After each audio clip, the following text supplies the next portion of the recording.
பிரியமானவர்களே, ஆண்டவராகிய இயேசு கிறிஸ்துவின் இன்ப நாமத்தினாலே உங்களுக்கு அன்பின் வாழ்த்துக்களை தெரிவித்துக் கொள்கிறேன். இந்த நாளிலும் கூட நாம் தியானிக்கும்படியாக எடுத்துக்கொள்ளப்பட்ட வேத பகுதி மத்தேயு 5ஆம் அதிகாரம் 8ஆம் வசனத்தில் சொல்லப்பட்டிருக்கிறது. இருதயத்தில் சுத்தமுள்ளவர்கள் பாக்கியவான்கள், அவர்கள் தேவனை தரிசிப்பார்கள்.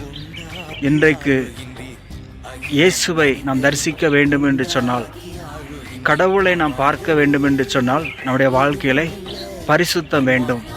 பரிசுத்தம் இல்லாதபடி நாம் ஆண்டவரை பார்க்க முடியாது, ஆண்டவருடைய சத்தத்தை கேட்க முடியாது.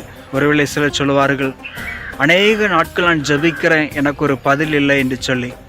ஆனால் வேதம் தெளிவாக சொல்லுது, பரிசுத்தம் உள்ளவர்கள் இன்னும் பரிசுத்தமாகட்டும் என்று வேத வசனத்தில் சொல்லப்பட்டிருக்கிறது. அப்போ பரிசுத்தமாய் நாம் வாழும் பொழுது ஆண்டவர் நம்முடைய சத்தத்தை கேட்கிறார், நம்முடைய ஜெபத்தை ஆண்டவர் கேட்கிறார், நமக்கு உதவி செய்கின்றார். அதோடு மட்டுமல்ல, ஆண்டவரை நாம் பார்க்க முடியும், அப்படிப்பட்ட ஒரு அற்புதத்தை கூட செய்கிறார். கடவுளை பார்க்கக்கூடிய இருதயத்தை நமக்கு தருகிறார். ஆகவே இருதயத்தில் சுத்தமுள்ளவர்கள் பாக்கியவான்கள், அவர்கள் தேவனை தரிசிப்பார்கள். அப்படிப்பட்ட கிருபைகளை ஆண்டவர் உங்களுக்கும் உங்கள் குடும்பத்தின் பிள்ளைகளுக்கும் தந்து ஆசீர்வதிப்பாராக.